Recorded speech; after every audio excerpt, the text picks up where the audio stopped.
Want to know how to create a project or how to prompt an HTML CSS application or web app in Replit? Well, no worries. In this video, I'm going to show you an easy step-by-step guide on how you can do it. It's super simple and under a minute, so let's get straight to it. Now, first things first, simply open up your Replit application or your Replit website. So you should be provided with this interface once you have signed in. We have also created a video on how to sign in, so make sure to watch it. Now, in order to create a web application of HTML and CSS is super simple. You can just simply prompt in what you want to make. So let's just select web app for stop by tip, and we can just select create a.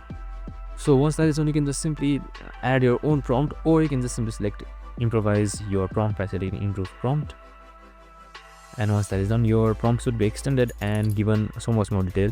And once that is done, right here you can see, simply select start chat, and it should start creating an app. We have selected web app right here. Now it should just simply select build plan, and you can just simply follow along accordingly. And that's it. Super simple and easy. I hope this video helped.